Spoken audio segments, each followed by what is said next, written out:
palestrante e a gente vai falar um pouco sobre o banquete de Platão. Bom, então, todos à vontade e passo a palavra para o nosso amigo Roger. Sentar um pouquinho, porque 40 minutos, acho que um pouco menos. Pessoal, boa noite a todos. Estou muito contente por ver amigos, colegas, pessoas que trabalham comigo, Dr. Nicolati, André, Abner, entre todos os demais que vieram aqui. Teve gente que veio até de longe, né, Bia? Ela veio bem de longe só para prestigiar. Meu nome é Valdir Souza. Inicialmente, acho que deveria destacar aqui o meu currículo, e ele não é lá grande coisa, até por conta da idade tenra, né? Tenho 22 anos. Estou no 8º semestre do curso de Direito. Mas a questão é que as responsabilidades que foram me conferidas, e eu agradeço muito isso às pessoas que confiam em mim, e eu quero enaltecer aqui, é que hoje eu estou representando não somente o curso de Direito da Unider, enquanto aluno discente de lá, mas também a Associação dos Novos Advogados do Estado de Mato Grosso do Sul, do qual o Dr. André Freire, presidente, está aqui. Fui convidado para ser conselheiro executivo deles. Agradeço ao Dr. Américo Nicolati, que está aqui representando o PDT, o Partido Democrático Trabalhista, onde eu tenho a honra também de ser secretário de formação política da juventude. Sou jovem, hoje eu trabalho na Procuradoria de Funcionários e eu vim falar de filosofia, tudo a ver, né? É um assunto, digamos, um tanto interessante, até pelo viés que nós, até pelo viés que nós vamos tratar aqui. Assuntos eróticos, assuntos voltados ao amor. Inicialmente eu gostaria de citar um verso de um poeta brasileiro chamado Bezerra da Silva, para que vocês entendam a dicotomia entre a valoração, como valorar as suas decisões. Ele começa assim: se Leonardo da Vinci, por que é que eu não posso dar 2? Se Leonardo da Vinci, por que é que eu não posso dar 2? Tomei um bode perfeito com um baseado aceso na mão. Tomei o sacode regado a tapa, pontapé e comichão. Imediatamente fui levado à presença do doutor delegado. Ele foi gritando: vai se abrindo, malandro. Me disse: conta tudo como foi. Eu respondi: se Leonardo da Vinci, por que eu não posso dar 2? Aí o delegado respondeu para ele assim: Leonardo é Leonardo, me disse o doutor. Ele faz o que bem quer e está tudo bem. Infelizmente aqui na lei dos homens a gente vale o que só é, somente o que tem. Ele tem imunidade para dar quantos quiser. O que é rico, poderoso e não pede a pose. E você que é pobre favelado, só deu 2, vai ficar grampeado no 12. Esse samba ele foi feito em 1962, se não me foge a lacuna da memória, pelo poeta, cantor Bezerra da Silva. Ele fez uma transformação social da identificação dos valores entre a riqueza e a pobreza no Brasil. E nessa música a gente pode verificar a diferença do valor que é dado ao rico e ao pobre. E aqui eu estava conversando com o Johnny um pouco antes, a gente chegou um pouquinho mais cedo, sobre o que afeta, independente da classe social e econômica, ambos, e o amor. Tanto o rico quanto o pobre padece de amor. Tanto o rico quanto o pobre carece de amor. E o livro de Platão, e aí a gente tem que iniciar sobre uma visualização do autor, consiste exclusivamente na história dele. Inicialmente, estima-se que ele nasceu por volta de 427 a.C. E só para iniciar, eu gostaria de deixar bem claro que eu não sou um especialista no assunto e em filosofia. Eu sou um leitor assíduo, gosto de estudar filosofia, mas não tenho especialização como Marcelo, que está aqui, é acadêmico de filosofia, só que nós estamos aqui para aprender. Voltando ao raciocínio. Platão nasce por volta de 427 a.C. Ele nasce no meio da Guerra de Peloponeso, uma guerra contra a Pérsia, onde se unem Atenas e Esparta. É um período de extrema democracia na Grécia, e ele vem de uma família muito nobre. E até muitos comentaristas chamam de a ditadura democrática, porque a democracia na Grécia era tão forte e era um símbolo de patriotismo para os gregos, se traduz no contrário. Por que motivo?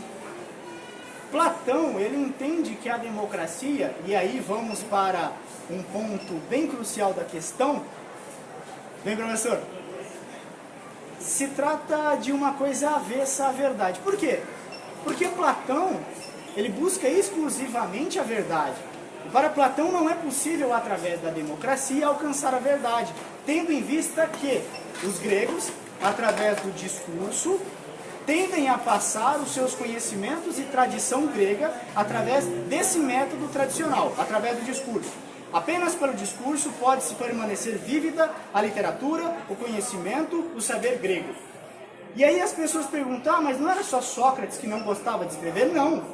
O costume grego não priorizava a escrita, por sendo única, para a transmissão do conhecimento. Engraçado que em um diálogo de Sócrates, no livro Fédon, se não me foge a memória, ele retrata Teute, que era um artesão e foi o criador da escrita. Teute chega para o rei e diz, olha, eu criei a escrita. Com isso, os seres humanos serão mais evoluídos. O rei falou, olha, me desculpe, mas nós estamos presos e ficamos presos a caracteres dentro da escrita. Isso não possibilitaria a evolução humana através da escrita. Somente através do discurso e exercício da memória poderíamos, então, conhecer a verdade. E o que é interessante, voltando ao ponto de Platão, é que ele é avesso à democracia e ele é avesso à política, à filosofia e à poesia, não entre esses institutos, mas em quem eles representam. Toda obra de Platão tem por objetivo expulsar os filósofos, expulsar os políticos, expulsar os poetas. Expulsar eles de quem? Expulsar eles da perdição de Atenas que se vivia naquela época.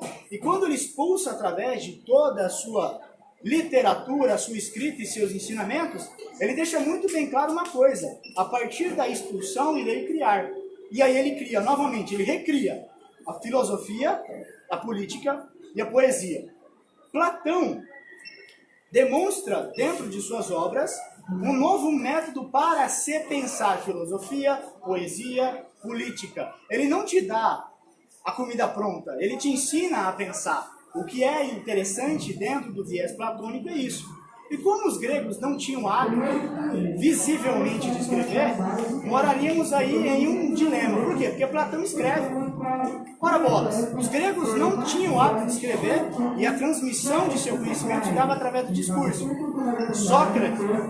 Platão entende que a atividade discursiva deveria ser escrita para a preservação do conhecimento e para melhoramento da vida política e pública. Então Platão ele é um cara que ele foge de todas as expectativas. Platão ele é um cara criativo. Ele entra nos discursos e ele escreve e ele traz novas ideias em cada diálogo que ele tem. A gente para pensar. E aqui, dentro do livro Banquete, nós vamos pensar com Platão ou a partir de Platão. Pensar com Platão é pensar de uma forma multiversional. Por quê? Porque todos os diálogos dele são indiscutivelmente diferentes. Ele apresenta visões diferentes. O próprio Sócrates, dentro de seus diálogos, tem interpretações diferentes em cada livro. E aí, a gente vai pensar hoje a partir do Platão. E aí ele escreve o livro Banquete. O Banquete nada mais é do que um nome traduzido para simpósio, que era o encontro da sociedade cívica organizada da Grécia. Lá eles tinham teatro, assembleia, culto, lá eles tinham a praça pública que poderia se falar, e o simpósio era um desses. Através do banquete, nós percebemos que, a grosso modo, seria um momento de diversão, seria um momento de alegria, mas não. Para Platão, o simpósio, o banquete, por mais que fosse regado a vinho, era um local para se pensar. Então, o livro começa da seguinte maneira. Apolodoro sai de sua casa e vai até Atenas. No meio do caminho, ele escuta uma voz: "Ei, Cuca Polida!" Quem que era esse que chamara ele de Cuca Polida? Era Glauco. Glauco chega para ele e fala: Apolodoro, me conta sobre esse banquete do qual tu participasses. Ele falou: "Que banquete de que fala, Glauco?" Aí ele fala: "Daquele em que estava Sócrates, os convivas, dentro da casa de Agaton." E ele pega e fala assim: "Não, você tá maluco. Esse banquete aconteceu ainda quando éramos crianças. Quando éramos crianças, esse banquete aconteceu." E aí a gente vê evidenciado a característica discursiva como sendo método de transmissão e tradição do conhecimento grego. Eles eram tão hábeis na arte de discursar que tinham a possibilidade até mesmo de dizer em público trechos imensos de teogonia de Hesíodo, Acusilau, Homero. Eles citavam, indubitavelmente, sem erro, trechos gigantescos. E aí ele falou, olha, me conta. Só que isso é um diálogo que acontece entre Glauco e Apolodoro. Apolodoro fala o seguinte, olha, desculpa, mas quem me contou do banquete foi Aristodemo. Aristodemo estava no banquete onde davam os convivas. O método de escrita de Platão consiste na prosa narrativa. Ele através dos diálogos, através dos diálogos, o método de transmissão do conhecimento, possibilitando que nós conversemos com o interlocutor. Isso é interessantíssimo. E Apolodoro fala, olha, eu vou te replicar o que aconteceu naquele banquete, só que com duas falhas, a memória e a transmissão indireta. A lacuna da memória presente nos textos gregos é o que nos possibilita a divagação. Aonde existe a omissão de conhecimento, nos permite a emissão de conhecimento. Isso é interessantíssimo dentro da literatura grega. Continuando, ele fala, olha, eu vou te contar. Basicamente começou assim. Sócrates, que não gostava nem de tomar banho, que é engraçado, vai até a casa de Ágaton e encontra um amigo. Fala, olha... se não me foge a memória, era o próprio Aristodemo. Aristodemo, onde é que você vai, Sócrates, tão bonito e tão cheiroso? Porque Sócrates não tinha hábito nem de tomar banho. Sócrates não gostava, ele era um cara que vivia longe dos ritos sociais gregos. E ele falou, não, eu estou indo para a casa de Agaton, para um banquete. E nós vamos lá tomar vinho e conversar, discursar. Vem comigo. Tudo bem, vamos. Eles chegam até a casa, eu vou encurtar a história porque é muito texto. Eles chegam até a casa de Agaton, e Agaton, maravilhado com a presença de Sócrates, do próprio Aristodemo, vem, assente-se com a gente, serve-se o banquete, serve-se os alimentos, e eles começam a jantar. Só que Sócrates era tão virado da casinha que ele chegou no meio do jantar. Sócrates chegava atrasado, ele não tinha uma responsabilidade com os ritos sociais, como eu bem disse agora. Ele chega, e depois que o jantar é retirado, começa-se então a discussão. Olha, sobre o que a gente vai falar hoje à noite? E aí, Pausanias diz o seguinte, olha, retire as flautistas daqui, que elas vão flautear para outras que querem. A partir daí a gente pode ter a primeira premissa do início do machismo. O machismo começou na Grécia Antiga. Eles não queriam que as mulheres fizessem parte. E após isso, ele fala o seguinte, sobre o que nós vamos discursar? Erixímaco toma a palavra e atribui a ideia a Fedro. Então, o que a gente vai discursar? Fedro tem me dado uma ideia e perguntado, por que tantos poetas renderam a outros deuses hinos, poesias, exaltações, exultações, e por que a Eros não é feito nenhuma homenagem? Me parece um tanto desrespeitoso com este deus tão glamurioso, as palavras de Pausanias. De Erixímaco, atribuindo a ideia da discussão sobre Eros a Fedro. E aí, Fedro fala, um assunto pertinente. Só que antes disso, Erixímaco fala, para você ver como é que o cara era chato. Vamos encontrar um meio de bebericar raso. O que é bebericar? Beber. O próprio médico queria que eles diminuíssem a bebida. Pô, pensa pessoa chata. Falar para você parar de beber. Não é um cara chato conversando aí, porque a bebida para os gregos era um meio de construção criativa através do discurso. Porque o discurso não é uma coisa preparada. O discurso não é uma coisa pronta. O discurso é a reprodução através da atividade intelectiva pensante. E aí que se traduz. Vamos lá. Eles falam, olha, vamos tratar sobre Eros então. Porque eu já vi até especialistas escreverem livros sobre o sal, mas sobre Eros não escrevem nada. Fedro começa o seu discurso traduzido. E aí eu não tenho como pronunciar as palavras, porque nós estamos vivendo na era da escrita, nós não temos a habilidade discursiva, memorativa que eles tinham, e para nós, a menção sobre o que existe no discurso tem que ser mais sintética. Fedro, dentro do discurso, e são 7, entre Fedro, Pausanias, Erixímaco, Aristófanes, Agaton, Sócrates e Alcibíades. Já pensei até em nomes desses para colocar no meu filho quando ele nascer, porque é show de bola para ser zoado na escola, né?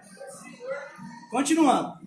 Fedro ele começa o seu discurso com 3 pessoas basilares no sentido da construção da virtude. Primeiro nós temos que entender o que é Eros. Eros seria um Deus, Eros seria um sentimento. O que é Eros? A tradução de Eros para o português literal é amor. Amor, a palavra amor é o que traduz o Eros para o português. O que seria de fato esse Eros? E nessa tentativa dos 7 discursos se produz então novas interpretações do que seria o amor. Gente, são 7 interpretações diferentes, dicotômicas, discrepantes do que é o amor. Fedro inicia dizendo que Eros é o mais antigo dos deuses, dentro da história de teogonia escrita por Hesíodo. Sendo ele o mais antigo dos deuses, ele era o mais belo e ele busca o mais belo através da virtude. O que seria a virtude? A virtude é o que é belamente moral, é o que é aceito dentro da sociedade, alinhado aos costumes éticos, morais, os padrões de bondade, venturosidade e virtuosidade. Partindo desse princípio, ele fala sobre 3 pessoas que aos olhos de Eros tiveram a sua presença. Ou seja, na vida dessas 3 pessoas existiu a presença de Eros como sendo amor. A primeira pessoa que ele trata é justamente sobre Alceste. Alceste era uma princesa, filha do rei Pélias, na cidade de Trácia. Alceste era belíssima, linda, e o rei ia prometer em casamento sobre um desafio. O homem que tomaria a sua mão seria o homem que fosse até ele nenhuma carruagem guiada por javalis e leões. Que cara mais mala! A filha dele deveria ser muito linda para isso. A existência desse desafio, pensa, o javali pertence à cadeia alimentar do leão. Ele colocou uma situação paradoxal para conseguir a mão da filha dele. Será que ele queria que a filha dele casasse? E aí entra um cara chamado Adítimo, se não me foge a memória. Os nomes gregos são bem um tanto engraçados. Adítimo é o indivíduo que vai até ele sob a ajuda de Apolo, que ele era o rei das feras, o próprio Adítimo, guiado através de javalis à frente e leões atrás. Então ele recebe a mão de Alceste em casamento por ser o único que conseguira concluir o desafio que o rei Pélias tinha colocado para conseguir a mão de sua filha em casamento. Só que ele, durante a festividade de casamento, Adítimo esquece de render oferendas a uma deusa, Artemis. E Artemis, deusa dos animais répteis, dos animais silvestres, se vinga dele. No quarto, só um minuto. Falar no gogó não é fácil não. No quarto de Adítimo existiam cobras parcas, existiam as cobras. Junto com as cobras existiam as parcas, as guardiãs da morte. Sobre elas nem o próprio Zeus ousaria alterar a decisão. Quando ele chega, uma das cobras o pica. E aí Apolo fala, olha meu amigo, você vai morrer. Só que você tem que negociar com Artemis, porque isso é a artimanha dessa infeliz. O que você vai fazer? Converse com ela sobre a seguinte proposta.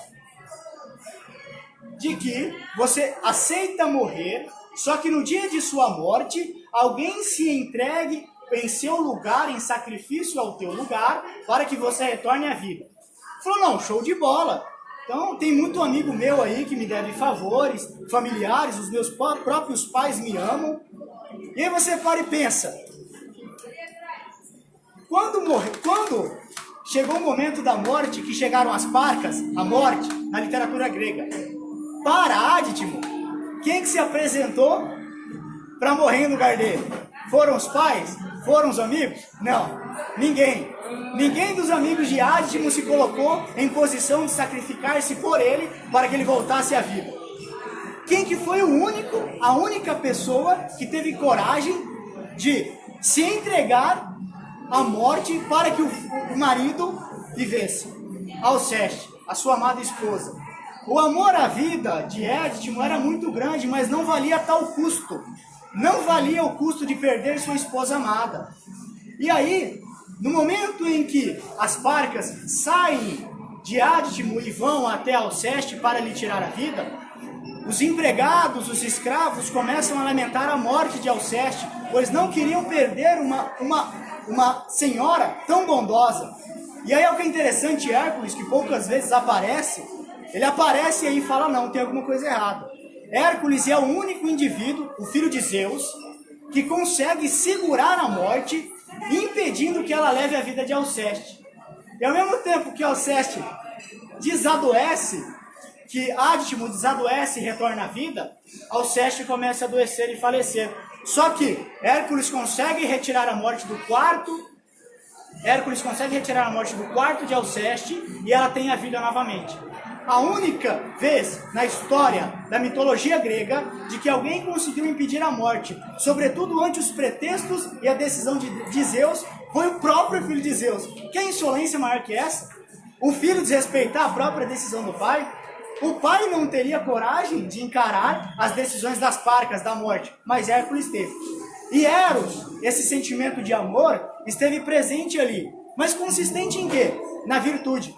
Por quê? O sacrifício em que Fedro fala no banquete, nos convivas, significa a presença da virtuosidade no sacrifício. Sacrifício sem virtude, sacrifício sem a busca do Eros, não é virtuoso. Eros repulsa, o amor repulsa o que não é virtuoso. Ele traz para si o que é belo, ele traz para si o que é bondoso, o que é venturoso, o que é virtuoso. Mas o que não é, ele repulsa. E o único motivo de Alceste ter voltado à vida foi porque Eros, esse Deus, esse sentimento, moveu o coração de Hércules. Hércules, cheio da energia erótica de Eros, se coloca na posição de não. A pedido de Eros, impedirei a morte de levar a vida de Alceste, dando a este casal mais anos e anos de vida. Você vê que coisa interessante? Então, para Fedro, o sacrifício, desde que seja virtuoso, terá a presença do amor verdadeiro. O amor verdadeiro só pode ser encontrado através de um sacrifício virtuoso. A segunda pessoa, no discurso de Fedro, que é relativa ao mesmo sacrifício, é Orfeu.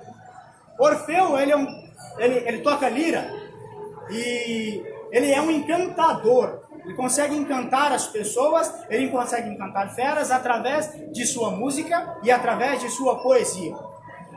Ele havia casado com Eurídice, uma mulher belíssima, maravilhosa. Só que Eurídice era tão bela que ela recebia muitos intentos, muitas investidas de outros homens. Um apicultor, agraciado pela beleza de Eurídice, intentou contra ela. Ela negou e correu. Momento em que ele foi atrás dela. Só que uma fatalidade acontece. Eurídice pisa por sobre uma cobra. Quando ela pisa por sobre a cobra, é picada e morre. Orfeu, no seu afã de recuperar a esposa tão amada e bela, perdida no mundo dos mortos, resolve ir em carne e osso ao próprio Hades. Ele chega no Hades e ao momento em que ele passa pelos animais, pelo cão de 3 cabeças, quando ele chega para atravessar o rio Estige, que leva a outra margem do Hades, ele convence Caronte a levá-lo. Caronte é o barqueiro. A única moeda que paga o barqueiro para levá-lo até Hades é a dracma. E a dracma de ouro só era oferecida àqueles que estavam mortos. Só que Orfeu não morreu, gente. Como é que Orfeu vai atravessar? O cara tinha uma lábia tão violenta e uma música tão boa que ele conseguiu convencer Caronte a levá-lo até Hades. Ele atravessa o rio Estige, chega a Hades e se ajoelha diante de Hades. Hades, quando vê um vivo no seu reino morto, fica enfurecido. Perséfone, ao escutar toda a história e o cantorio de Orfeu, suplica a Hades que conceda a mulher dele de volta, que estava então no mundo dos mortos. Hades, por entender e movido pela força erótica de Eros, o amor, resolve lhe colocar um desafio. Vai fazer o seguinte, Orfeu, eu vou conceder a tua mulher de volta, e você não verá senão o espectro dela. Não olhes para ela, não olhes para trás, sem antes que a luz do dia a encoste sobre ela. Ele ficou feliz, é claro. começou a cantar, a tocar a sua cítara, a sua lira, e foi saindo do monte íngreme do Hades. Quando ele chega, bem no final do Hades, ele comete uma cagada, ele olha para trás, para se certificar de que Eurídice estava com ele. Só que Hades e Perséfone não eram deuses bobos. O seguiram e quando chegaram até lá, viram que ele olhou para trás, tomaram Eurídice de volta para si. E aí ele sai lamentando, só que ele não consegue mais ter a sua mulher de volta. E aí mulheres que ele rejeitou, matam-o, decepam o seu corpo e jogam no rio. E aí Fedro continua o discurso da seguinte maneira: no sacrifício de Orfeu não existia virtuosidade. Orfeu não teve a ousadia que teve Alceste de entregar a própria vida para aquele que ama. Ele não quis se colocar no lugar daquele que ama para morrer, para que esse voltasse à vida. E aí reside a ausência de virtude no sacrifício de Orfeu. Orfeu não foi virtuoso. Eros, o amor verdadeiro que ele julgava ser, não existia com ele. Não existia pelo ato de que ele não quis entregar a sua própria vida em razão da existência de sua esposa em torno à vida. E a terceira figura que Fedro declara no banquete é a de Aquiles. Aquiles e Patroclo, não sei quem assistiu aqui o filme de Troia, retrata a relação afetuosa em que existe entre os dois. Um era Erasta, outro Erômeno. Erasta é o mais velho, é o que deseja o corpo juvenil de seus ardores. E o juvenil, o Erômeno, é o mais jovem. Aquiles e Patroclo eram Erastas e Erômenos, eles mantinham uma relação afetuosa. Quando ele vai para Troia, na famosa guerra que acontece entre Esparta e Troia, ele já sabe que vai morrer lá. Só que ele tem a infelicidade de perder o seu amado Patroclo para Heitor. Quando ele perde Patroclo para Heitor, as muralhas de Troia, ele vai até a própria muralha e desafia Heitor, então, para um combate. Ele se coloca à disposição e ao risco de morrer nas mãos de Heitor para que pudesse ver o seu amado novamente. Para Fedro, a virtuosidade, o amor, só é consistente e só existe como sendo verdadeiro através do sacrifício. E esse sacrifício deve consistir a virtude, o que é belamente aceito, o que é belo, o que é bondoso, o que é venturoso. Fedro é o primeiro no discurso, dentre os convívios do banquete, que faz essa dicotomia. Falar sobre os 7 discursos é um tanto pujoso e cansativo, então eu vou basear nos 3 principais. Esse é o primeiro. O primeiro é o de Fedro. Então vamos lembrar. Fedro diz que o amor verdadeiro só pode existir dentro do sacrifício atrelado à virtude. Sem a virtude não existe amor. Ok? O próximo discurso, e aí Pausânia já chega cacetando Fedro dentro da casa de Agaton, fala: Fedro, peço desculpas, mas me parece que existem lacunas no teu discurso que não foram preenchidas e não homenagearam Eros com a devida vênia. E para isso, haveremos de identificar quem é Eros primeiro e depois as suas obras. O discurso de Pausânias consiste na dualidade de Eros, ou seja, na dualidade de amor. Eros, de acordo com a mitologia grega, seria o assistente de Afrodite. Como Eros é o assistente de Afrodite, e de dentro da interpretação de Pausânia existem 2 filhas de Afrodite, uma de Urânio e outra de Pandêmia, ele faz uma dicotomia muito interessante.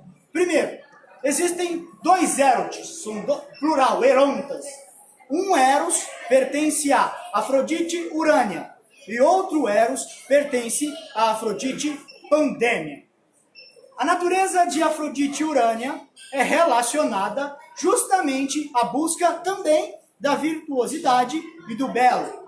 Só que em uma relação voltada aos homens, com relação a Deus. Inicialmente no discurso de Fedro, nós estamos tratando única e exclusivamente na visão humana. Quando passamos para Pausânias, estamos tratando da visão humana com relação aos deuses. A presença de Eros oriundo de Afrodite Urânia, consiste no virtuoso, no belo, naquilo em que os homens se identificam, buscando para si o que é belo também.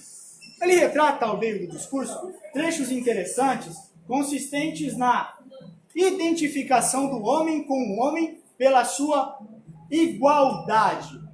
O motivo de um relacionamento ser belo, Johnny, consiste em que eu busque em você o conhecimento e a sua psique. A minha paixão pela sua pessoa é oriunda da tua mente. A minha paixão por outras pessoas devem ser oriundas do conhecimento, devem buscar a virtuosidade, a evolução humana. Essa é a característica principal de Eros Urânia. Ou seja, Pausanias faz dois amores, esse é o primeiro. E Eros Pandêmia. Eros, oriundo de Afrodite Pandêmia, tem indiscutivelmente uma qualidade peculiar de nossos carnavais brasileiros. Ela consiste no ato pelo ato, independente se belo ou não, independente se satisfatório ou não. E quando eu estou falando do ato, estou falando exclusivamente do ato sexual. Afrodite, Pandêmia, através de seu Eros, atrai as pessoas somente pela satisfação sexual dos corpos, somente pela satisfação sexual de seus desejos, somente pela satisfação sexual de suas luxúrias. Sexual de suas luxúrias é um pleonasmo, mas, enfim. Partindo desse princípio, nós temos a visão de dois Erotes dentro do discurso de Pausanias. Ora, o primeiro é entre aqueles que buscam o saber, o conhecimento, a virtuosidade sobre aqueles que são seus semelhantes. O segundo é aquele de todos os povos, aquele de todas as gentes, em que as pessoas relacionam-se única e exclusivamente para a consumação do ato sexual. E eles são bem claros porque os assuntos sexuais na Grécia Antiga não eram vistos como tabus, mas sim como uma prática normal entre um povo civilizado que era digna de um discurso, que era digna de um debate. E ele faz essas duas dicotomias. E o que é interessante é que ele explica parte, e aí é um assunto um tanto delicado, mas cabe colocar, sobre as relações homoafetivas dentro da virtuosidade de Afrodite e Urânia. Os homens afeiçoados por outros homens buscam não somente o ato sexual. Os homens afeiçoados a outros homens buscam conhecimento, buscam saber, buscam a evolução.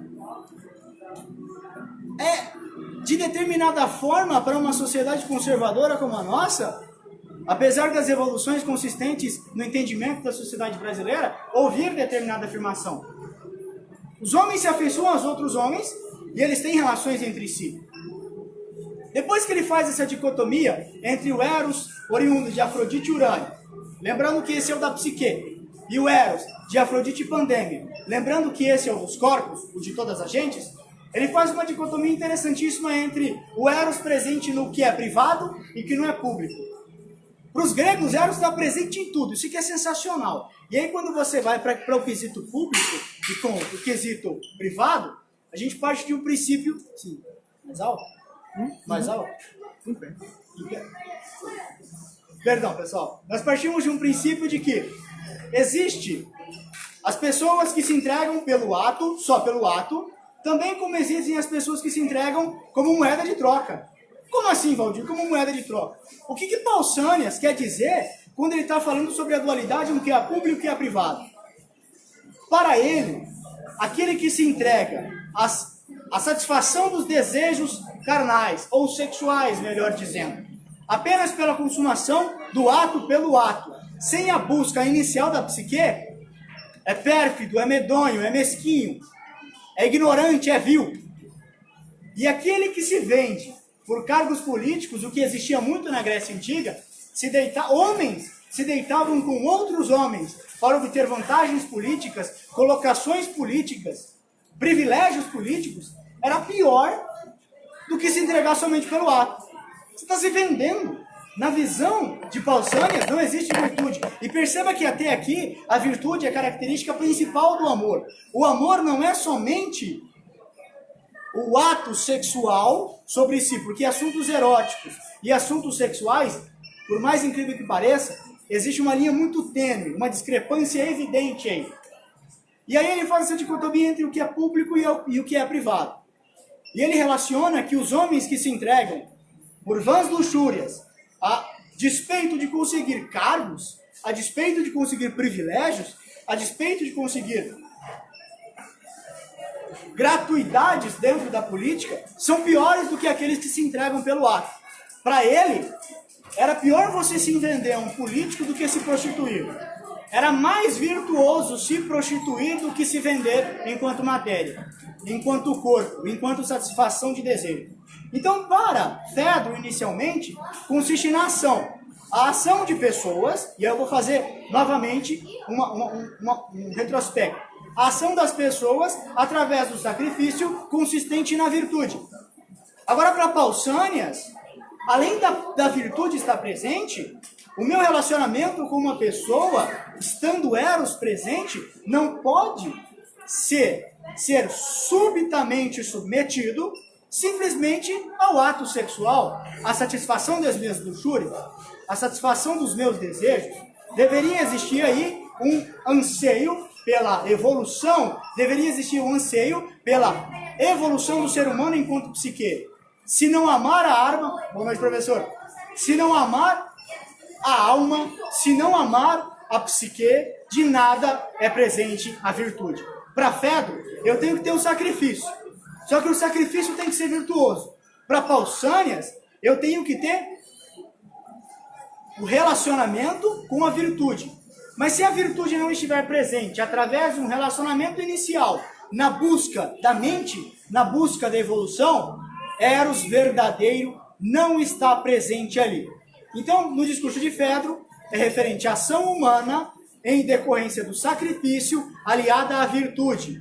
Com Pausânias, nós temos a presença de dois Érotes, um oriundo de Afrodite Urânia e o segundo oriundo de Afrodite Pandêmia, tais quais, dentre um ama a psique, o outro ama a satisfação sexual. Só que se eu buscar tão somente a satisfação sexual, não existirá ali a satisfação dos desejos dos corpos, a virtude. A virtude é consistente na busca pela evolução do homem. E assim conclui Pausânias o seu discurso baseado na dualidade dentro do banquete na casa de Agaton.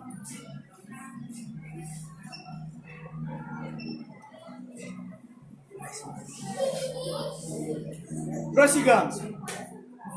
O próximo a falar é Erixímaco.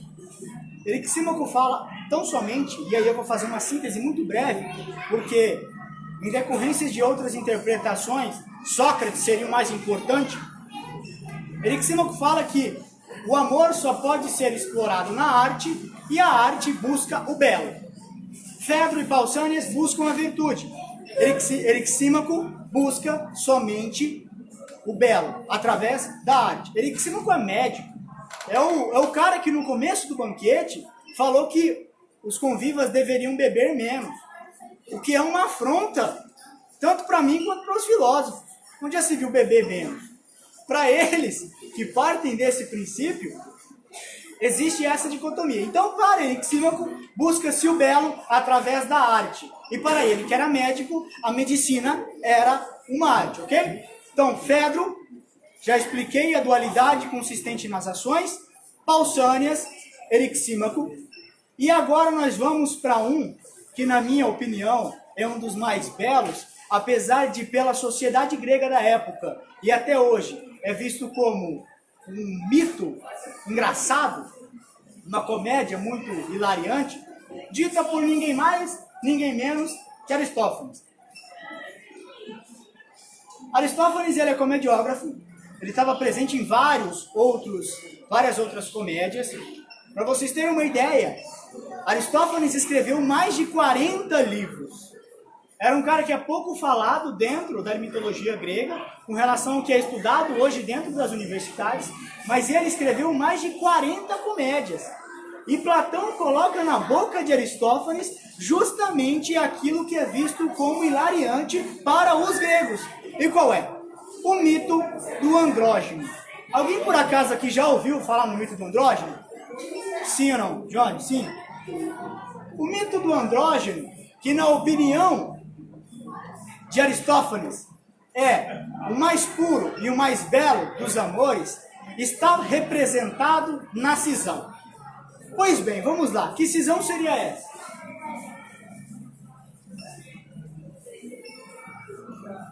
No começo de tudo, em Teogonia, escrita por Hesíodo, não existiam homem e mulher. Existiam 3 sexos, os andrógenos. Os andrógenos eram seres multiplicados por todos os membros que você tem no teu corpo, grudados entre si. Existiam 4 pernas, existiam 4 braços, uma mesma cabeça com cunha, 2 faces. Eles eram bolotinhas, por assim dizer. Toda a estrutura de composição dos andrógenos em carne e osso remontava a uma esfera. Quando eles corriam, cambalhotavam. A descrição que o próprio Aristófanes dá é essa. Eles eram fortes, eles eram velozes, porque quando eles cambalhotavam e corriam, a velocidade era algo visível neles. E eles levantaram para os deuses milhares de templos na Grécia Antiga. Só que chegou um momento que para os andrógenos, que eram constituídos de 4 pernas, 4 braços, 2 faces, tudo em dobro, e o que é interessante, vale aqui dizer, até pela interpretação que nós temos, é que existia um andrógeno macho, com 2 órgãos genitais masculinos, existia um andrógeno fêmea, com 2 órgãos genitais femininos. É pleonasmo repetir isso, mas é necessário para ficar evidenciado no discurso de Aristófanes. E existia um andrógeno com um órgão feminino e um órgão masculino. Aristófanes começa já dando essa pancada no banquete. Ele já puxa lá de Teogonia através de Hesíodo. E, no afã de homenagear e sacrificar aos deuses algo que era mais belo, os andrógenos decidiram subir aos céus, subir ao Olimpo. Eles começaram a subir um em cima do outro, numa cambalhotinha, chegaram no Olimpo. Quando eles chegaram no Olimpo, os deuses ficaram extremamente perplexos.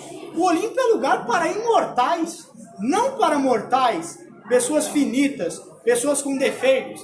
Engraçado que os defeitos se remetem a eles. A natureza de interpretação sentimental do homem hoje tem uma visita muito grande nos defeitos dos deuses gregos. Ele fala, não, como que o andrógeno entra aqui? O que está acontecendo? Nós temos que tomar uma atitude. Nisso Apolo fala, olha, é necessário que uma medida seja tomada para que tal insolência não se repita. Quando Efialtes e Oto, 2 gigantes, ousaram subir aos céus, Zeus fulminou-os, Zeus os destruiu. Em decorrência disso, todos os gigantes desmancharam os templos de adoração aos deuses. Aí Zeus se viu num dilema. Aí, o que é interessante é que pela primeira vez na história da mitologia grega, os deuses têm uma dúvida. Pô, se o cara é Deus, ele vai ter dúvida, ele sabe o que ele vai fazer. E aí você percebe que a leitura da mitologia grega através dos deuses, nada mais, nada menos é do que uma releitura de nós mesmos. Quando entendemos a natureza deífica dos deuses, entendemos a nossa própria natureza. E aí Zeus ficou num dilema, Johnny. O que eu vou fazer? Se eu matar os andrógenos, os templos erguidos em homenagem a nós serão desmanchados, serão destruídos. Por muitos dias pensou Zeus, e lembrando que isso é o discurso de Aristófanes, comediógrafo, ele era comediante, e cai na boca dele esse discurso. Depois de muito pensar, Zeus, ele chega a uma conclusão. Julgo por ter encontrado meio apropriado de penitenciar os andrógenos, os homens. E ele tratava essas figuras como homens. Seccionarei ambos ao meio, saltitarão por 2 pernas, eretos ficarão e andarão vagarosos pela terra. Essa foi a sentença de Zeus. Quem cumpriu o decreto de Zeus? Apolo. O deus Apolo, em uma cisão única, cortou os andrógenos ao meio. Separou os homens, o meio homem de um meio homem, separou a meia mulher da meia mulher e separou o homem da mulher. as três naturezas sexuais consistentes em teogonia de Hesíodo. Na cisão, conta o próprio Aristófanes que Apolo molda com seus dedos os corpos e no umbigo, isso que é interessante, o umbigo dos homens e mulheres é visto como uma cicatriz para demonstrar que eles foram partidos ao meio. Eles foram cortados ao meio, eles foram separados, arraigados um de si. Aquilo que unia eles foi colocado entre o ventre, o que é hoje chamado também como barriga, e ele molda os seios das mulheres, ele molda o corpo dos homens, ele molda os homens másculos, ele torneia o corpo dos homens e das mulheres e os liberta. Só que existe um problema. A liberdade dos andrógenos não era liberdade de fato, porque eles se viam presos a fazer tudo sem aquele que amava. A metade de um andrógeno procurava a metade de outro. E quando eles se encontravam,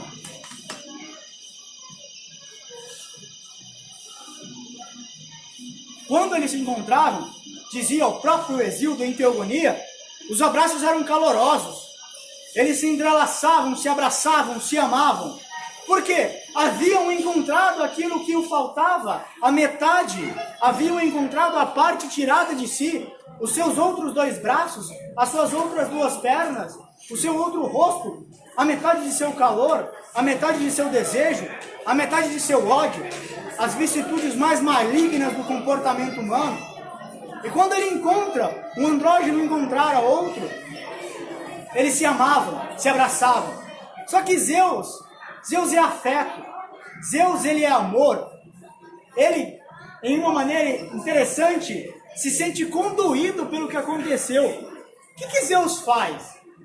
Ele manda que Apolo traga para frente os órgãos genitais dos andrógenos. E aí, a especificidade é que ele dá a imortalidade para os andrógenos através da reprodução, para os homens e para as mulheres. E aí Aristófanes, depois de ter citado todo esse discurso da criação do homem, depois de sua cisão, depois da sua recuperação, e a partir daí os homens com seus homens, as mulheres com suas mulheres metades, os homens e mulheres que foram cortados ao meio poderiam se encontrar e se amar novamente. O que é consistente no discurso de Aristófanes é a metade, é a cisão. Que cisão é essa? A cisão é onde eles são cortados e Eros reside ali. O encontro dos corpos, o encontro das metades, o encontro do que faltava, o encontro da ausência, o encontro da metade do amor, da metade da beleza. Esse encontro que faltava no discurso, que faltava naquele que foi tirado, era o próprio Eros. Quando você se apaixona, e isso é interessante porque o meio de interpretação romântico hoje pode ser, a grosso modo, retirado do mito do andrógeno. Romeu e Julieta, que é exemplo mais claro de metades que se encontraram, que é um exemplo mais vívido daqueles que no primeiro olhar entenderam que eram metade um do outro, que é exemplo mais sagaz para provar que Aristófanes estava certo, que Eros é um encontro das metades, Eros é o encontro do que falta. Você quer, de determinada forma, prova maior de que Aristófanes estava correto? E o que é interessante, porque são 7 discursos, e os 7 discursos trazem Eros em uma visão diferente. Ora, como é que eu vou ter certeza de que amor é o mais puro, de que amor é o mais belo, de que amor é o verdadeiro e qual a melhor definição de amor? E olha que eu falei só de Fedro Pausanias, sinteticamente de Eriximo, que agora estou falando de Aristófanes como geógrafo.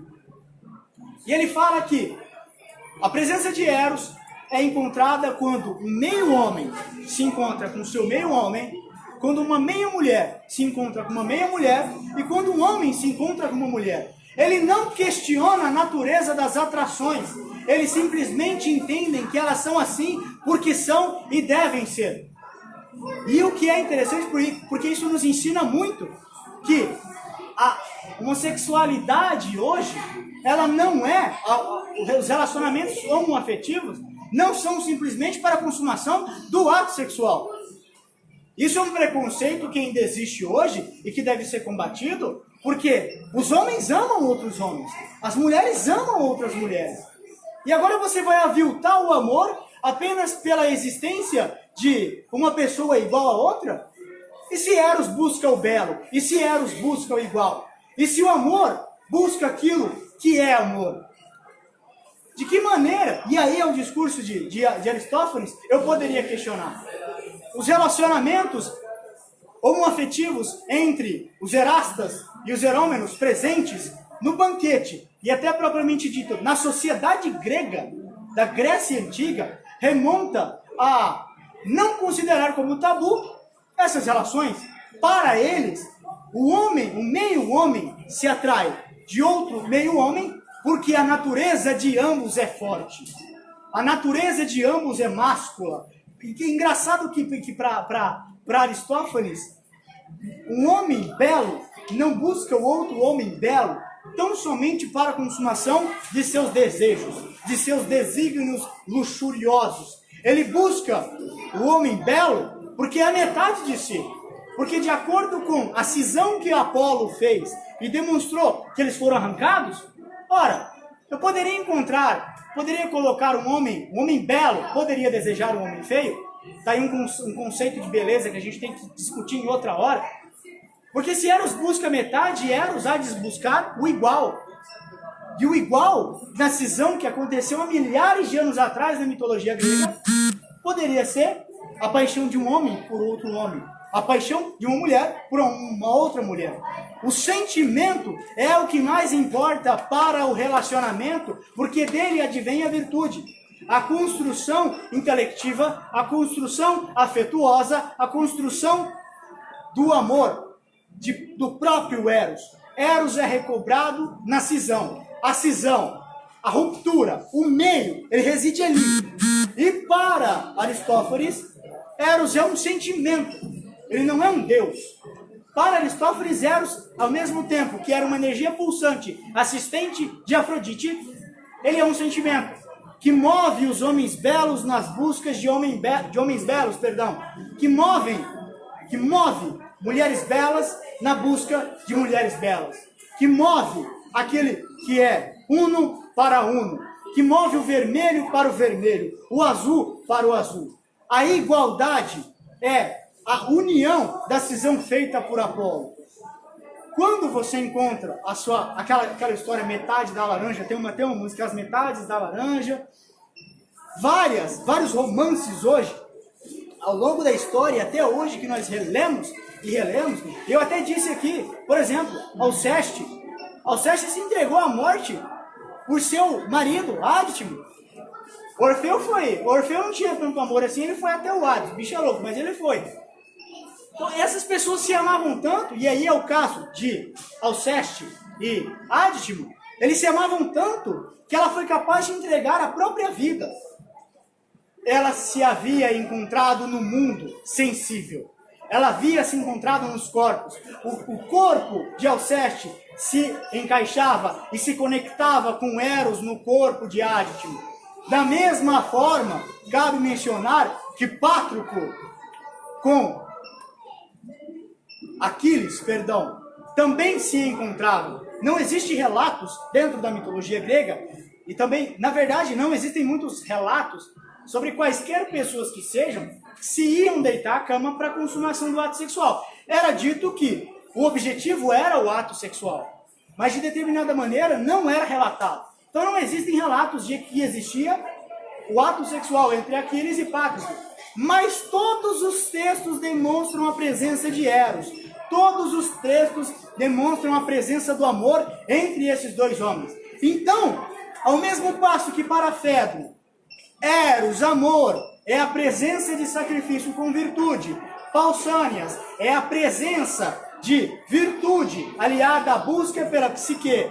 Erixímaco é a presença de Eros através da arte, do que é belo. Para Aristófanes, Eros está presente na cisão. Ele está presente no encontro de corpos. É claro, nós temos pessoas aqui adultas todo mundo aqui já teve um amor ou está vivendo um amor.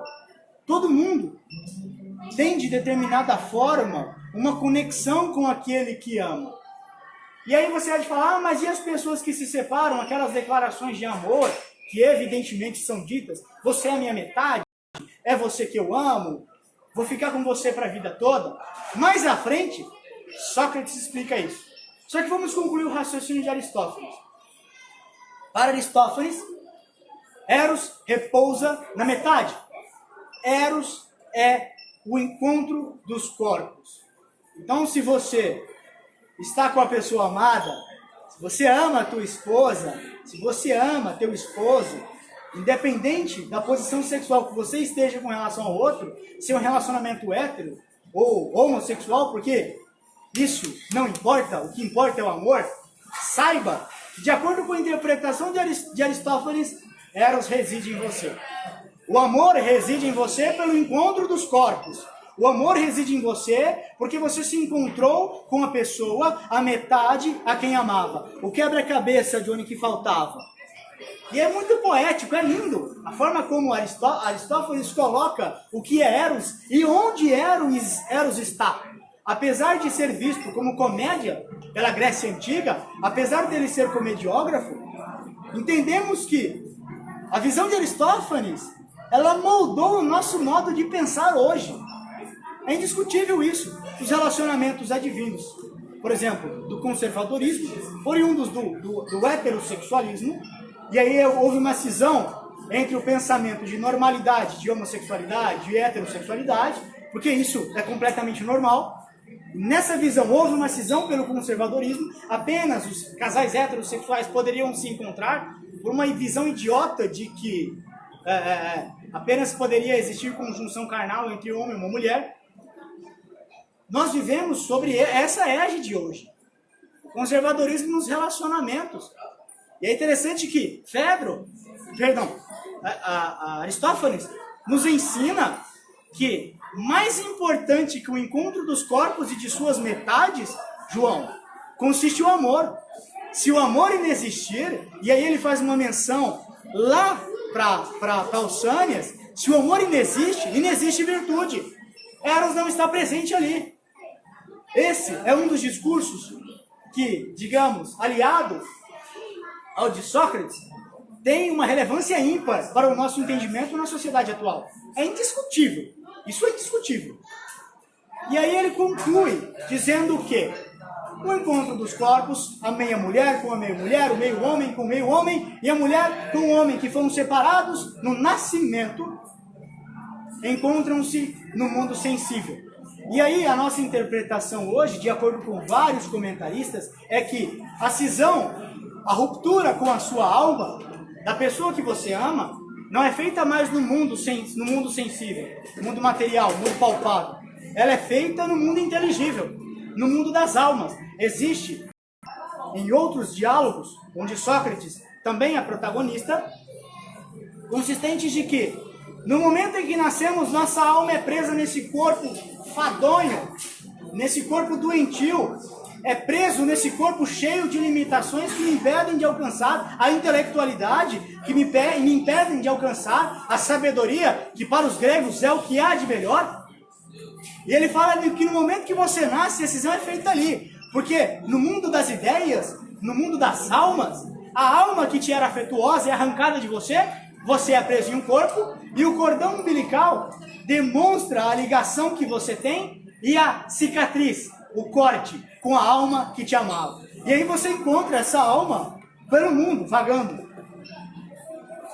Poderíamos dizer que esse amor é mais belo? Poderíamos dizer que esse amor, à vista de Aristófanes, tem a melhor definição? Bom, citei 4 até agora. Próximo a Aristófanes vem o quinto, são 7. O quinto é Agatão. Vou sintetizar, porque Agatão também é um cara que fala pra caramba igual eu. Já era até pra eu ter dado uma diminuída. Os professores viram ali no fundo. Agatão, que é o dono do banquete.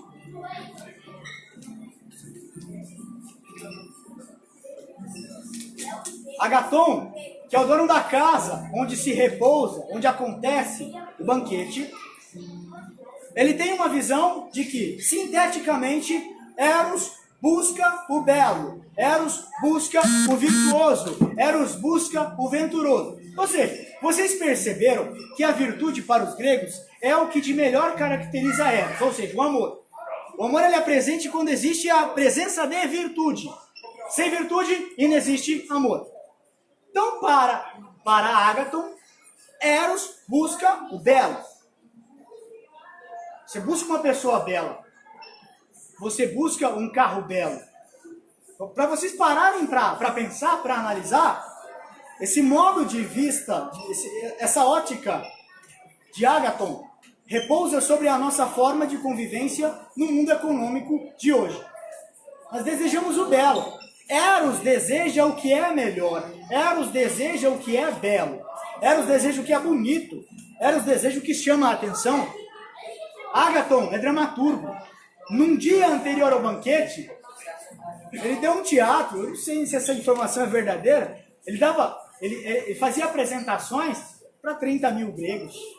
Vai ter gogó para falar assim. Eu já estou cansado, digamos, pela garganta de estar falando com vocês, porque a atividade discursiva, ela requer uma preparação física gigantesca. Imagina você ter voz para falar para 30 mil gregos.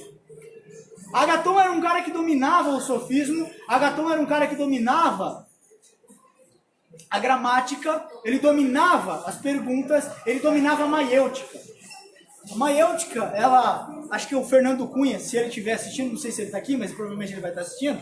Fernando Cunha é o cara que eu gosto de dizer, é um amigo meu e do Johnny, que ele domina a arte da maiêutica. O que é a arte da maiêutica? A arte da maiêutica nada mais é do que perguntar, do que te inquirir, do que te encher o saco com perguntas, digamos assim.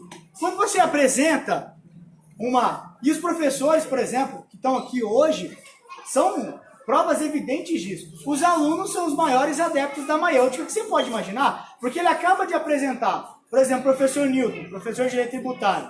Ele vai explicar sobre imunidade tributária. O que dá de aluno perguntando o que é imunidade tributária, meu amigo?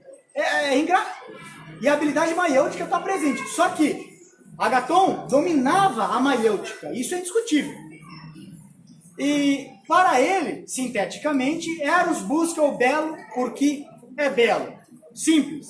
Ele busca o igual. Não diria o igual.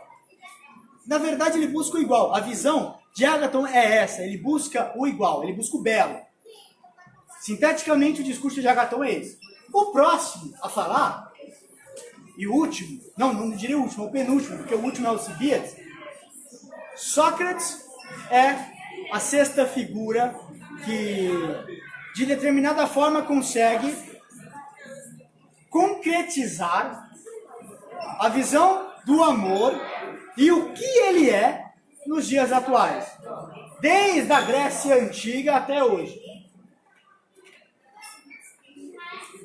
Sócrates ele é um cara muito engraçado. No começo do banquete ele fala, olha, vamos tratar de assuntos eróticos, eu concordo tratar sobre assuntos eróticos com vocês, porque eu sou entendido da matéria como nenhuma outra pessoa. Ele é arrogante, cara. Eu sou entendido da matéria como nenhuma outra pessoa sobre assuntos eróticos. Ele fala isso. E depois você pega o infeliz falando, eu só sei que nada sei. Vai entender. O que é interessante, depois eu vou explicar para vocês, que a propriedade do que ele fala através de seu discurso na casa de Ágaton não é dele. Não é do próprio Sócrates, é de Diotima. Olha que cara mais sacana. Ele pega a ideia de outra pessoa, apresenta no discurso, ele aparece como sendo, digamos, o protagonista da ideia, e essa ideia perpetua séculos, milênios. Que cara mais sacana que esse?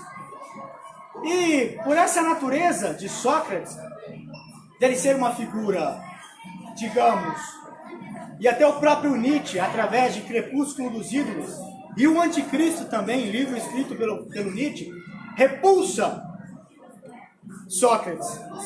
Para ele, Sócrates é uma figura feia, uma figura medonha. E Sócrates conseguia, através de sua própria natureza física, exemplificar o que era Eros. Como Sócrates é um tanto malandro, e ele não é nem um pouco bobo, ele enchia o saco de todo mundo, Ele começa em um sofisma gramatical, uma prosa narrativa com Fedro. Ele começa a perguntar para Fedro: Fedro, você desejaria ser saudável se você já é? João, você desejaria ser forte se você já é? Você desejaria ser belo se você já é? Você desejaria ser sábio se você já é? Fedro responde: cara, desculpa, mas como é que eu vou desejar aquilo que eu já tenho? Você desejaria ter um carro vermelho se você já tem? É claro, dependendo da marca, né? Se é um Fiat com uma BMW, é claro que você desejaria. Mas você desejaria ter o que já tem? Essa é a pergunta que ele faz. Fedro fala: não tem como. Ágaton, perdão, fala: não tem como discordar da sua lógica. Não posso desejar o que eu já tenho. Agora eu posso desejar a permanência do que desejo no futuro? Aí é diferente. Você quer que permaneça perpetuamente a força, a vitalidade, a saúde, a beleza, características promissoras de toda a identidade estética grega. Se você quer isso no futuro, aí sim, poderia desejar no futuro que continuasse sendo. E ele parte para uma linha mais acentuada do discurso. Eros é Eros de alguém ou de quem? Eros é Eros de algo ou do nada? Pai é pai. Concorda comigo, Agaton? Sim, concordo contigo, Sócrates. Mãe é mãe. Concorda comigo? Sim. Mãe é mãe de quem? De filha. Pai é pai de quem? De filho. As naturezas consistentes no comportamento dentro da interpretação grega são exemplificadamente aquilo que são. Ou seja, pai é pai, mãe é mãe. Mãe de quem? De filho. Pai de quem? De filho. E ele continua: Eros é Eros do quê, então? Porque se pai é pai de filho, Eros é Eros de quem? E aí ele começa a se atrever, que é o momento onde ele inclui Diotima. Diotima era uma sacerdotisa que em uma conversa com ele explica os assuntos eróticos. E aí você para pensar, como é que funciona esse assunto erótico? Ele começa a conversar com Diotima. Diotima fala o seguinte: Sócrates, você haveria de entender que Eros é Deus? Sim, claro, ele é glamouroso, ele é potente, ele é belo, ele é o Deus. Mas espera, vamos primeiramente definir quem é Eros. E agora, vocês vão ficar com uma história na cabeça que até eu achei engraçado. Eros é filha de Poros e Penúria. Poros e Penúria são dois deuses. Poros é o caminho. Penúria é pena. Era uma deusa mendiga. Olha que interessante, uma deusa mendiga. Quando Afrodite nasceu, e é interessante a história do nascimento de Afrodite, Urano cobria Gaia. Gaia é a Terra. Isso está descrito em Teogonia de Hesíodo. Terra era coberta por Urano. Urano era uma membrana, o céu, que cobria a Terra. E ele cobria literalmente com o pênis. Ele comia a Terra no sentido sexual da coisa. Toda a mitologia grega é consistente na sexualidade e em assuntos de erotização. O que acontece? Chega a Cronos. Quem que é Cronos? Cronos é o deus do tempo. Ele corta o pênis de Urano, arranca o pênis de Urano, no momento em que Urano sente uma dor inigualável e se distancia de Gaia, da Terra, e é onde forma o céu e depois a Terra. Quando Urano se distancia da Terra, formam-se os céus. O pênis pujante, espumante de Urano é lançado ao mar. Do esperma do pênis de Urano nasce Afrodite. Pô, é engraçado, cara. Mas era assim que esses caras interpretavam como funcionava. É um meio para você entender como uma civilização entendia o nascimento de tudo. E aí, do esperma de Urano nasce Afrodite. E aí os deuses ficam maravilhados e aí eles vão festejar. Só que Poros, o deus do caminho, ele se embebeda Na época dos deuses não existia vinho. Vinho é uma coisa terrena. Vinho é uma coisa dos homens. Existia o néctar. Nós não conhecemos néctar, nós não bebemos néctar. O néctar era a bebida dos deuses. E Poros encheu os cornos de pinga. Mandou néctar para dentro. E aí, durante o festejo do nascimento de Afrodite, a deusa do amor, não o amor. Daí que vem que Eros é assistente de Afrodite. Porque ela é o quê? É a deusa do amor, a dona de Eros. Poros enche a cara e vai caminhar nos jardins de Zeus, no Olimpo. E aí ele se deita. Caiu. Já vi acontecer muito isso com algumas pessoas. Graças a Deus isso aí não... Enfim, deixa eu pular essa parte. O que acontece? Penúria, que é uma deusa mendiga, ela deseja ter um filho de Poros do caminho. E aí ela vai até Poros e se deita ao lado dele no momento em que é concebido Eros. E Eros, de acordo com Diotima, é claramente a natureza humana através do amor representado. Por quê? Eros é filha de um deus virtuoso e filha de uma deusa mendiga. O mendigo carece de quê? Pô, de tudo, velho. O mendigo carece de afeto, o mendigo carece de carinho, o mendigo carece de respeito, de bondade, o mendigo carece de comer, o mendigo carece de energia, o mendigo carece de vitalidade, o mendigo carece de tudo que padece o ser humano.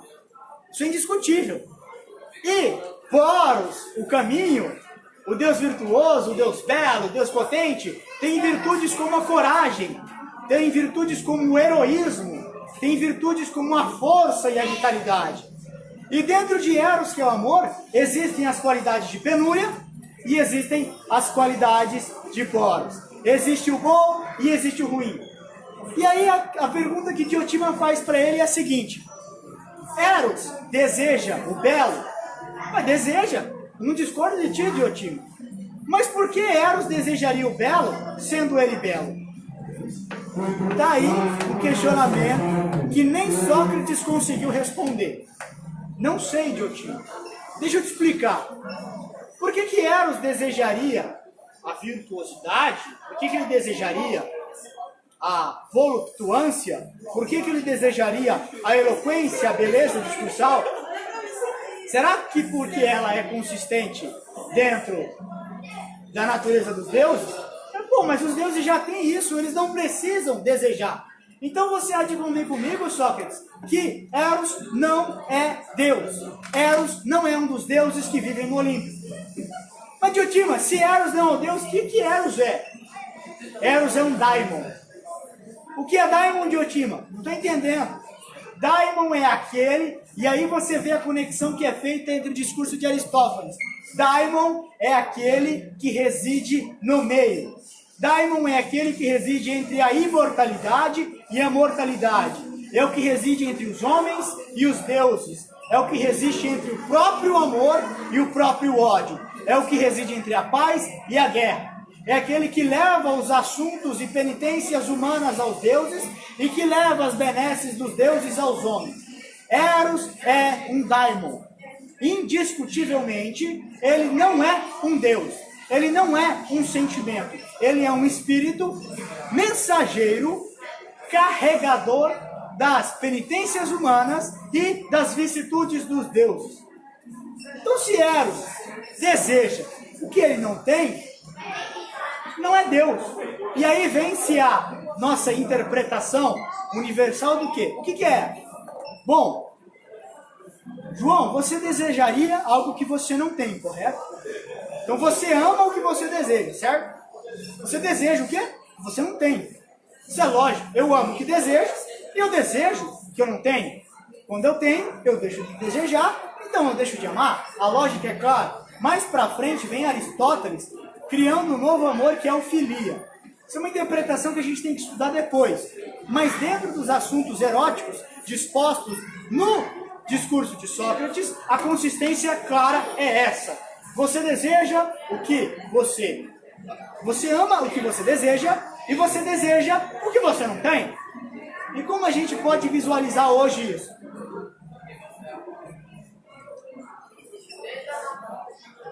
Afrodite Pandêmia, oriunda do discurso de Pausânias, é a que representa Eros nos jovens atuais, por assim dizer. A consumação dos prazeres sexuais, a consumação da luxúria, é o que de primeiro engate é objetivado. A galera quer ir para o sexo. Isso não é tradução de um discurso religioso cristão. Isso é um entendimento do discurso sofista e filosófico grego. Nós partimos desse princípio. E hoje as relações são buscadas pela consumação. Haveríamos de descobrir se existe a virtude, então, entre o que é belo e o que é reprovável. Então, você ama, você deseja e você deseja o que não tem. E se você ama, por exemplo, uma definição que o Clóvis de Barros faz, é engraçado, ele fala, por exemplo, eu amo a Isis Valverde, uma mulher linda, belíssima. Eu desejo a Isis Valverde, por quê? Porque eu não tenho a Isis Valverde. Só que o dia que eu tiver a Isis Valverde, eu não a desejarei mais, e aí é o ato de consumação, não desejando-a mais, não a amarei. É simples. E aí, isso é representado, além das nossas relações interpessoais, o nosso sistema econômico. Nós fomos moldados, desde pequenos, a pensar eroticamente como Sócrates. Nós desejamos o que não temos. E nós amamos o que não temos. Mas você quer exemplo maior? Por exemplo, a indústria e a evolução, ela é baseada nisso. Lembra quando saiu o iPhone 4? Pô, o iPhone 4 era show. Saiu o iPhone 4, todo mundo tinha um iPhone 4. E aí saiu o 5. Eu não desejo mais o 4, eu quero o 5. E aí você começa a vir a evolução. Vem o 6, vem o 7. E você começa a conquistar isso e você deixa de desejar. Deixando de desejar, você não ama mais. Que exemplo maior que esse? Praticamente, as relações eróticas descritas por Sócrates, um tanto egoísta, a meu ponto de vista, demonstram que o amor só reside na consumação. Aristóteles, mais à frente, trazendo amor-filia, em outra oportunidade nós podemos debater isso, ele demonstra que, poxa, mas eu amo a pessoa que está ao meu lado. Como que esse amor socratiano pode existir? Socrático pode existir, perdão? É uma crítica que é feita. Então, depois que Sócrates dá esse discurso, dizendo que você ama o que você deseja o que você não tem, vem Alcibíades, que é o último. Alcibíades, pelo que se estuda, é erasta de Sócrates. Alcibíades deseja Sócrates. Alcibíades deseja deitar-se com Sócrates. Alcibíades deseja se embebedar do conhecimento socrático. Só que aí você vê o que é interessante, porque depois que Sócrates termina de discursar, dizendo que você ama o que deseja e deseja o que não tem, vem o Alcibíades e confirma. Pô, eu amo você, Sócrates. Eu te desejo, mas eu não te tenho. Não tenho você para comigo. E aí Sócrates fala, me desculpa, mas você não alcançou níveis de maturidade eróticas capazes de me seduzir até você. Olha que cara sacana. Pô, ele está recebendo uma declaração de amor do seu erasta, aquele que deseja ele, e ele pisa em cima da cabeça desse erasta. Sócrates é uma figura ímpar. Alcibíades, em seu último discurso, dentro do arquétipo discursal composto no Banquete de Platão, confirma tudo o que Sócrates falou. Para concluir, pessoal, eu sei que eu falo pra caramba, mas eu gosto de falar. Nós temos 7 visões do que é amor. E aí eu pergunto a vocês, qual visão de amor seria a mais aceitável, a mais definível, a mais bela e a mais verdadeira? Porque todos repousam a virtude, todos repousam a cisão, todos repousam um encontro, todos repousam a presença desse Eros em ações, em sacrifício, em objetivo da psique ou dos corpos, seja da consumação pessoal, seja da elevação espiritual. Todos consistem no desejo do que falta. Eu poderia dizer que nós estamos em uma aporia. Aporia é o quê? Um momento em que nós não temos uma certeza de nada. Eu não tenho certeza de que amor é o mais definível. Eu não tenho certeza de qual amor me representaria mais. Agora, o que eu tenho certeza é que todos esses amores residem hoje, através de atos, através de comportamentos, através de sacrifícios, através de pessoas, através de relacionamentos, através da vida pública e da glória buscada na vida pública. Eros reside em tudo. Agora eu poderia definir como ele sendo Então assim, pessoal, o livro do banquete, ele traz uma incógnita muito problemática. Ele problematiza um assunto, a palavra amor. O que é amor? E aí esses caras começam a destrinchar. 7 caras. Só que depois deles, e aí eu não citei, tem Friedrich Nietzsche. Ele fala sobre o amor fati. O amor pelo real. Você tem que amar a pessoa pelo que ela é. E se ela te trair, você tem que amá-la mesmo assim. Pô, Nietzsche fala isso, velho. Tá falando basicamente, você tem que ser um corno manso e quieto. É isso que ele tá falando. Nietzsche, e é grotesco isso, mas a visão nietzschiana é essa. Vem Aristóteles depois e fala do amor filia, é o amor na presença. Eu amo quando eu tenho aquilo na minha presença, a pessoa amada na minha presença. Então nós temos várias interpretações ao longo do século sobre o que é o amor. Ler o banquete é ler os seus comportamentos. Ler o banquete é fazer uma releitura de si mesmo, é fazer uma releitura e análise reflexiva dos seus encontros, dos seus relacionamentos, das suas ações. Eros te ensina a buscar o virtuoso. Eros te ensina a buscar a metade. Eros te ensina a buscar o belo. E Eros te ensina a desejar o que você não tem, meu amigo. Você tem a presença de Eros em todos os aspectos. E aí, como é que eu vou definir esse amor? Será que uma das definições dessa aqui seria mais justa? Sendo que depois deles, vem milhares de pensadores dizendo que existem outros? Então nós paramos por aí, nesse quesito e entendimento de que poderíamos definir? Não. Mas à medida que conhecemos, poderemos ser mais bem entendidos. A busca pelo estudo e conhecimento de assuntos eróticos, elas nos traz, e aí se lê erotismo como Eros, o Deus, Eros, o sentimento, Eros, o daimon, verificaremos que, de determinada forma, a nossa evolução mental se achegará. Esse livro é um livro pequeno, cerca de... Quantas páginas tem essa edição? 90 páginas. Em 90 páginas, você encontra reduto para ter discussão para noites e noites, regadas a álcool, se for o seu desejo. Você tem discussão para várias vicissitudes. Você tem horas e horas para se debruçar diante de matéria erótica, diante de matéria relacionada ao amor. Isso aqui é coisa mais interessante que isso. Será que o amor é tão somente a busca pelos corpos? E aqui nós vimos hoje que não é só a satisfação sexual. É o encontro das psiques, é o encontro das metades daquilo que te falo. Isso é indiscutível. Então, pessoal, eu sei que eu falo pra caramba. Concluindo, ler Platão é reler o comportamento dos deuses visualizando os nossos comportamentos. Uma hora que a gente tiver a oportunidade, vamos discutir, por exemplo, sobre teogonia, criação do mundo, sobre aviação, sobre a ótica grega, Um livro interessantíssimo. E ler os gregos, ler aqueles que são antigos, demonstra o comportamento e entendimento daquela civilização. Nós não devemos excluir, sobre maneira alguma, nenhum tipo de conhecimento. Conhecimento, como bem ensina a minha chefe, a doutora Vaneli Fabrício de Jesus, que é procuradora do Estado. Valdir, conhecimento nunca ocupa espaço. Procurem ler. É um livro que não é, digamos, dificílimo. Ele tem algumas nuances relacionadas a outras histórias gregas. Carece, sim, de um computador do lado, um dicionário, para você entender e conseguir interpretar. Mas em matéria erótica, acredito que nós alcançamos o objetivo, conhecendo ao menos algumas visões.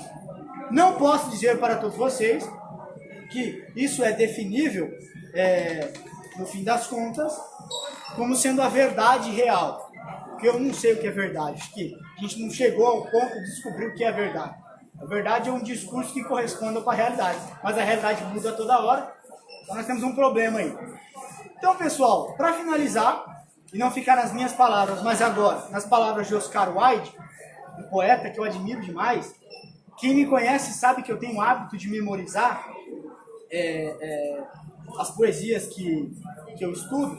Eu tenho um livro escrito, cadê o Gabriel? Tá por aí. Gabriel escreveu comigo Uma Dose um Trago, um livro de poesias. Nós somos amantes da literatura, nós gostamos demais de poesia. E Oscar Wilde, ele tem um livro sensacional sobre os amigos. E aqui hoje eu tenho presentes até pessoas que eu não conheço, mas que vieram prestigiar, colegas, amigos, professores. O meu coordenador de curso adjunto, o Dr. Everton Bellinati, está aí, o professor Alessandro Lewandowski, está lá o professor Newton, tem o Juliano, meu barbeiro está aqui, gente. Olha que orgulho, o meu barbeiro está aqui. O cara que corta meu cabelo, todo mês ele está aqui. Danilo, Johnny, André Fredo, todas as pessoas que eu não citei o nome, porque são inúmeras de fato. O Douglas, que está lá no fundo. Vocês são os meus amigos que pertencem ao meu seio de amizade, ao meu seio de amor. E quando eu falo de amor, eu estou falando que realmente amo vocês. E agora eu vou explicar com o Oscar Wilde por quê. Eu peço que vocês encarem essa poesia como um critério que eu escolhi para selecionar os meus amigos, que são todos vocês. Então encarem isso. Tá aí o Gabriel ali no fundo. Encarem isso, Gabriel, como sendo um critério para que eu escolhi a tua amizade. E eu sou exigente, cara. Tá ok? O nome da poesia é Loucos e Santos. Recita em pé. Meu amigo Johnny tá pedindo para recitar em pé, então tá bom. Eu tô um pouco bobo.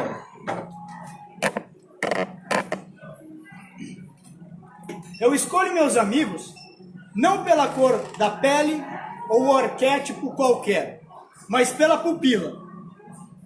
Tem que ter um brilho questionador e tonalidade inquietante. A mim não me interessam os bons de espírito nem os maus de hábitos. Fico com aqueles que me fazem de mim louco e santo. Deles não quero resposta, eu quero o meu avesso. Quero que me tragam dúvidas e angústias e aguentem o que há de pior em mim. E para ser isso, só sendo louco. Quero santos para que não duvidem das diferenças e peçam perdão pelas injustiças. Escolho meus amigos pela alma lavada e pela cara exposta. Não quero só um ombro e o colo, eu quero também a sua maior alegria. Amigo que não sabe rir junto, não sabe sofrer junto. Meus amigos são todos assim, metade bobeira, metade seriedade. Não quero risos previsíveis, nem choros piedosos. Quero amigos sérios, daqueles que fazem a realidade a sua fonte de aprendizagem, mas lutam para que a fantasia não desapareça. Não quero amigos adultos nem chatos. Quero os metade infância e metade velhice. Crianças para que não esqueçam o valor do vento no rosto e velhos para que nunca tenham pressa. Tenho amigos para saber quem eu sou. Pois os vendo loucos e santos, bobos e sérios, crianças e velhos, nunca me esquecerei de que a normalidade é uma ilusão imbecil e estéril. Oscar Wilde, muito obrigado a todos e perdoem por qualquer disparate.